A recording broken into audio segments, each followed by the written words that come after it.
El astrónomo polaco Nicolás Copérnico formuló el modelo heliocéntrico. El Sol es el centro de la galaxia y el resto de planetas gira a su alrededor. Es considerado una de las teorías más importantes en la historia de la ciencia. Copérnico pasó cerca de 25 años trabajando en el desarrollo de su modelo del universo, y la ciencia venció a la teología. El científico italiano Galileo Galilei se enfrentó a un juicio por herejía por defender las teorías de Nicolás Copérnico, prohibidas desde 1616. Galileo Galilei fue condenado por el Tribunal de la Inquisición, pero pocas dudas tenía sobre la teoría heliocéntrica de Copérnico, cuando tras retractarse pronunció: "Y sin embargo se mueve". Por su enorme contribución a la astronomía, en 1935 se dio el nombre de Copernicus a uno de los mayores cráteres lunares, ubicado en el Mare Insularum. Hoy en día, por primera vez, científicos han logrado encontrar el centro de gravedad de nuestro sistema solar, con una precisión de hasta unos 100 metros. Hola amigos, ¿qué tal? ¿Cómo estáis? Bienvenidos a mi canal. En esta entrega les hablo de la vida y trabajo de Nicolás Copérnico. Les explico el modelo heliocéntrico según el cual la Tierra y los otros astros giran alrededor del Sol. En la última parte del vídeo les cuento detalles sobre la obra maestra de Copérnico, llamada Sobre las revoluciones de las esferas terrestres. Antes de empezar, no te olvides suscribirte a mi canal y habilitar las notificaciones de YouTube. Déjame tu like. Es una forma de apoyarme y conseguir que el vídeo aparezca muchas más veces en YouTube y buscadores en Internet. Dime en un comentario qué te ha parecido el trabajo realizado y si lo consideras interesante, compártelo con todos tus amigos o con aquellas personas que creas que les pueda resultar útiles todos estos contenidos. Muchas gracias por apoyarme. Lo necesito para seguir trabajando en YouTube. Comencemos. A lo largo de la historia, algunos descubrimientos científicos representaron una quiebre para el pensamiento contemporáneo y derrocaron las teorías postuladas. Durante años, Nicolás Copérnico, clérigo polaco, desarrolló una teoría que cambiaría de manera radical nuestra visión del mundo, desplazó a la Tierra del centro del universo y la puso a dar vueltas alrededor del Sol, y la ciencia venció a la teología. Copérnico está considerado como el precursor de la astronomía moderna, aportando las bases que permitieron a Newton culminar la revolución astronómica, al pasar de un universo geocéntrico a un cosmos heliocéntrico, y cambiando irreversiblemente la mirada del cosmos que había prevalecido hasta entonces. Así, lo que se conoce como revolución copernicana es su formulación de la teoría heliocéntrica, según la cual la Tierra y los otros astros giran alrededor del Sol. A pesar de lo meritorio de su hallazgo, Copérnico no se apercibió de todas las consecuencias que dicho sistema necesariamente implicaba. Sería Giordano Bruno, un filósofo, quien más tarde completaría la revolución teórica que llevaba aparejada esta hipótesis. A continuación te explico el modelo heliocéntrico. En 1533, Johann Albrecht Wittmeister envió a Roma una serie de cartas resumiendo la teoría de Copérnico. Estas cartas fueron oídas con gran interés por el Papa Clemente VII y varios cardenales católicos. Para 1536, el trabajo de Copérnico estaba cercano a su forma definitiva y habían llegado rumores acerca de su teoría a oídos de toda Europa. Copérnico fue urgido a publicar desde diferentes partes del continente. En una epístola fechada en noviembre de 1536, el arzobispo de Capua, el cardenal Nicolaus von Stromberg, pidió a Copérnico comunicar más ampliamente sus ideas y solicitó una copia para sí. Algunos han sugerido que esta carta pudo haber hecho a Copérnico sospechoso al publicar, mientras que otros han sugerido que esto indicaba el deseo de la Iglesia de asegurarse que sus ideas fueran publicadas. A pesar de la presión ejercida por parte de diversos grupos, Copérnico retrasó la publicación de su libro, tal vez por miedo a la crítica. Algunos historiadores consideran que, de ser así, estaba más preocupado por el impacto en el mundo científico que en el religioso. Las ideas principales de su teoría eran las siguientes. Los movimientos celestes son uniformes, eternos y circulares, o compuestos de diversos ciclos. El centro del universo se encuentra cerca del Sol. Orbitando alrededor del Sol, en orden se encuentran Mercurio, Venus, la Tierra, la Luna, Marte, Júpiter y Saturno. Aún no se conocían Urano y Neptuno. Las estrellas son objetos distantes que permanecen fijos y por lo tanto no orbitan alrededor del Sol. La Tierra presenta 3 movimientos: la rotación diaria, la revolución anual y la inclinación anual de su eje. El movimiento retrógrado de los planetas es explicado por el movimiento de la Tierra. La distancia de la Tierra al Sol es pequeña comparada con la distancia a las estrellas. Vida y trabajos de Nicolás Copérnico. Nicolás Copérnico fue matemático, astrónomo, jurista, físico, clérigo católico, gobernador, diplomático y economista. Junto con sus extensas responsabilidades, la astronomía figuraba como poco más que una distracción. Por su enorme contribución a la astronomía, en 1935 se dio el nombre Copernicus a uno de los mayores cráteres lunares, ubicado en el Mare Insularum. El modelo heliocéntrico, donde el Sol es el centro de la galaxia y el resto de planetas gira a su alrededor, es considerado una de las teorías más importantes en la historia de la ciencia. Copérnico no publicó su obra en la que defendía el heliocentrismo hasta el año 1543, año de su fallecimiento. Sin embargo, sus libros serían incluidos en el Index Librorum Prohibitorum, muchos años después de su muerte, con el caso Galileo.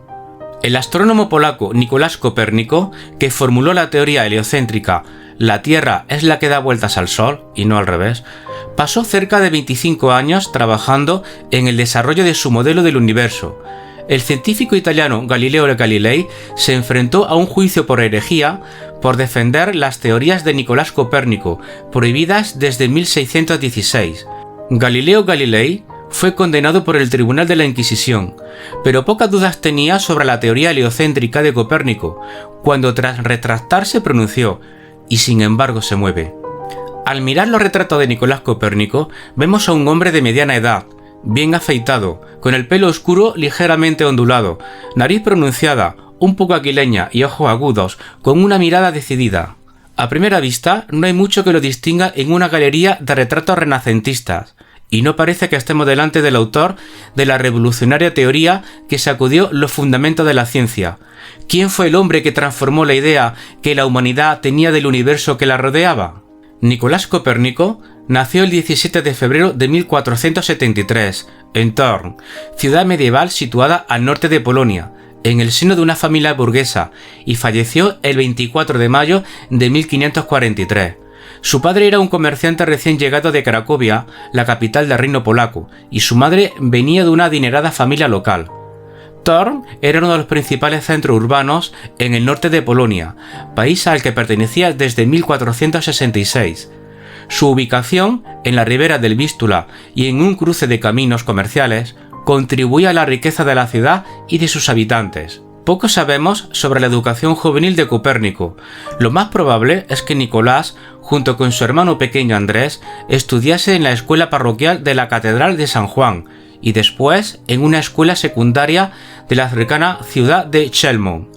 A los 10 años, el futuro astrónomo perdió a su padre.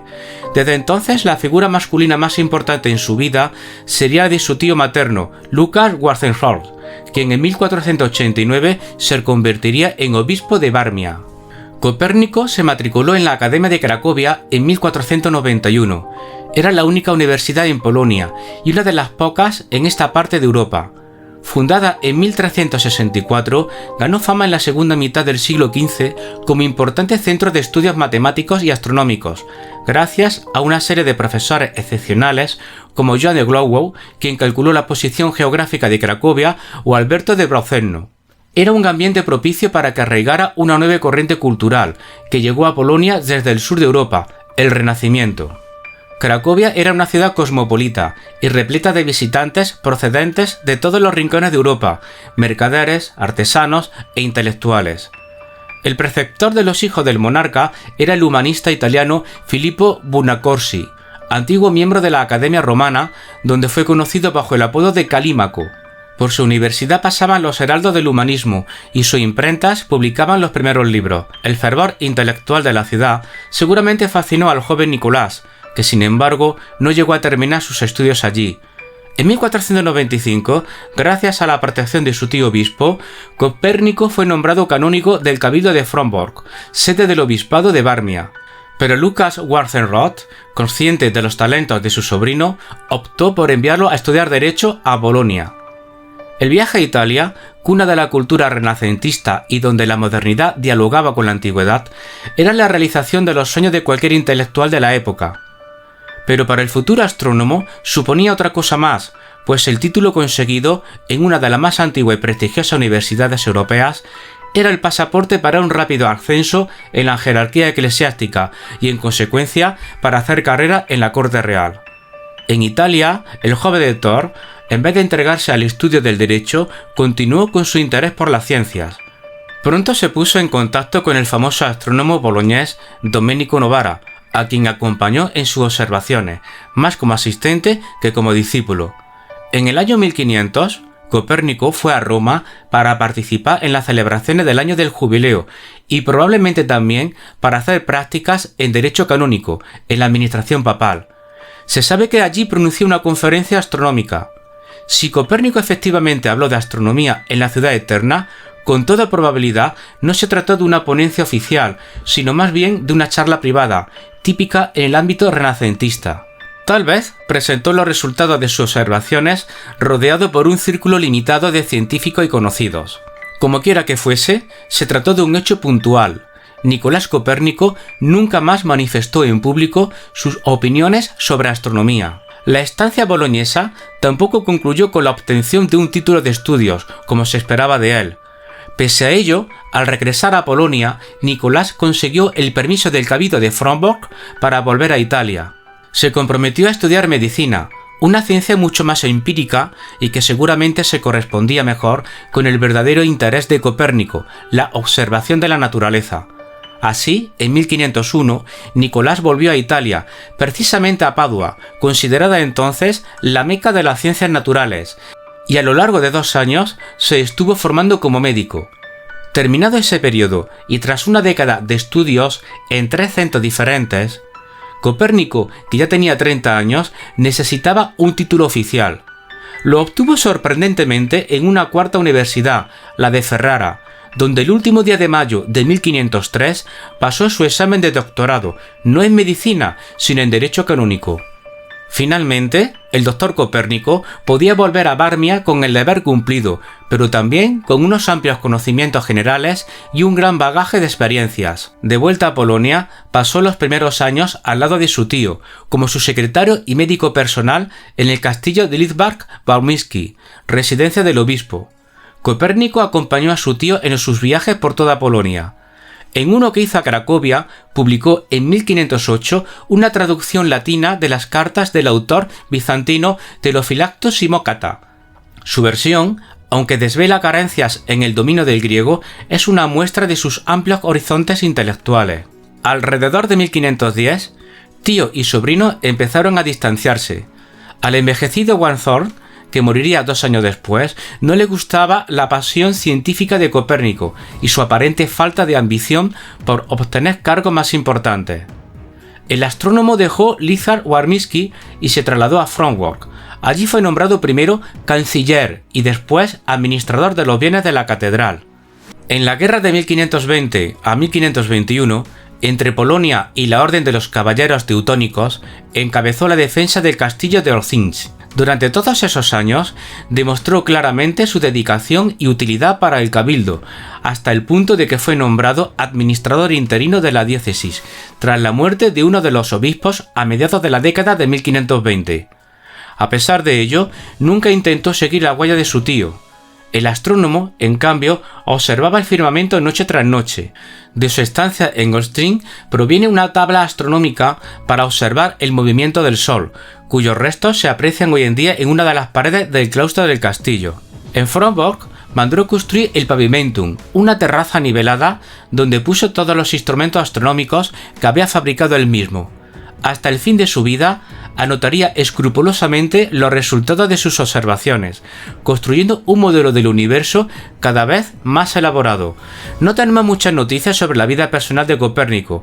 Su buen amigo Tindé Sangies, obispo de Chelmno, lo describió como una persona poco sociable e inmersa en sus propios asuntos. En 1540 apareció en la vida del astrónomo la persona más importante para su futura fama, George Watson Rheticus. Desde hace unos 30 años circulaba por Europa en copias manuscritas un breve tratado de Copérnico, en el que refería, aunque sin dar pruebas matemáticas, las bases generales de la teoría heliocéntrica, que situaba al Sol en medio del universo y a la Tierra girando a su alrededor. El texto, titulado Commentarulus, se hizo famoso entre los astrónomos. Todas las esferas giran en torno al Sol, que se encuentra en medio de todas ellas. Cualquier movimiento que parezca acontecer en la esfera de las estrellas fijas no se debe en realidad a ningún movimiento de ésta, sino más bien al movimiento de la Tierra, escribía allí Copérnico. Rheticus quería conocer personalmente al autor de esta teoría y aprender de él. ¿Cuál no sería su sorpresa cuando descubrió que Copérnico tenía en un manuscrito una obra mucho más elaborada, llena de observaciones, cálculos y modelos geométricos? Con su entusiasmo y apoyado por amigos del astrónomo, como el mencionado Thierry Saint-Just, Rheticus logró convencer a Copérnico para que le diera el permiso de escribir y publicar la Ratio Prima. El libro, una exposición simplificada de las investigaciones de Nicolás Copérnico, apareció en Darmstadt en 1540. En 1543, gracias al empeño personal de Rheticus, apareció en Nuremberg la versión completa de Sobre las revoluciones de las orbes celestes. Entonces, Copérnico ya estaba moribundo como consecuencia del ictus que había sufrido pocos meses antes. Moriría el 24 de mayo. Las revoluciones de las esferas celestes, una obra revolucionaria. Esta obra desmontaba la teoría ptolemaica dominante desde hacía 1500 años, según la cual el centro del mundo era la Tierra y que todos los cuerpos celestes circulaban a su alrededor. Las falacias de la teoría geocéntrica eran cada vez más patentes y Copérnico, inspirado por algún autor antiguo que había contemplado la posibilidad de que la Tierra no fuera inmóvil y por sus propias observaciones, ofreció una firme base matemática en la que defendía la idea del Sol como centro del universo, mientras los planetas giraban alrededor del astro en órbitas circulares. La Tierra no solo era el ombligo del mundo, sino que estaba sometida a 3 movimientos diferentes. Giraba alrededor del Sol, sobre sí misma, y tenía una declinación angular de su eje. Para demostrar todo esto, el astrónomo ofreció un gran número de cálculos y dibujos que ilustraban sus ideas. Asimismo, en el prefacio de Sobre las revoluciones, dirigido al Papa Pablo III, escribió: «Si por casualidad hay charlatanes que, tanto aún siendo ignorantes de todas las matemáticas, presumiendo de un juicio sobre ellas por algún pasaje de las Escrituras malignamente distorsionado de su sentido, se atrevieran a rechazar y atacar esta estructuración mía, no hago en absoluto caso de ellos. Las matemáticas se escriben para los matemáticos, a los que estos trabajos nuestros, si mi opinión no me engaña, les parecerán que aportan algo a la republicana eclesiástica, cuyo principado tiene ahora su santidad». De Revolutionibus está dividido en 6 libros, secciones o partes, y sigue de cerca la disposición de Almagesto de Claudio Ptolomeo, aunque lo actualiza y reemplaza. Libro 1. Los capítulos 1 al 11 son en general una visión de la teoría heliocéntrica y una exposición resumida de su cosmología. El orden de los planos celestes es esférico, así como la Tierra y el agua conforman un único globo. Los cuerpos celestes, incluyendo la Tierra, tienen movimientos circulares que duran para siempre. Además de exponer cómo la Tierra rota sobre su propio eje alrededor del Sol, Copérnico intenta responder por qué los antiguos pensaron que la Tierra era central y además revela cuál es, según él, el orden y la periodicidad del movimiento de los planetas alrededor del Sol. En los capítulos que van del 12 al 14 hay teoremas para una geometría de cuerda, así como una tabla de cuerdas. Libro 2. Se describen los principios de la astronomía esférica como una base para los argumentos desarrollados en los próximos libros y se despliega un catálogo exhaustivo de estrellas fijas. Libro 3. Copérnico describe su trabajo acerca de la precisión de los equinoccios y trata los movimientos aparentes del Sol y algunos fenómenos relacionados. Libro 4. Se describe la Luna y sus movimientos orbitales. Libro 5. Se explica cómo calcular las posiciones de las estrellas basándose en el modelo heliocéntrico y se ofrecen tablas para los 5 planetas. Libro 6. se aborda el asunto de las digresiones de latitud de los 5 planetas en relación a la eclíptica. Nicolás Copérnico tenía razón tanto en su visión del universo como acerca de las reacciones hacia su obra. Sobre las revoluciones sufrió ataques por parte de gente inexperta, pero fascinó a matemáticos y astrónomos.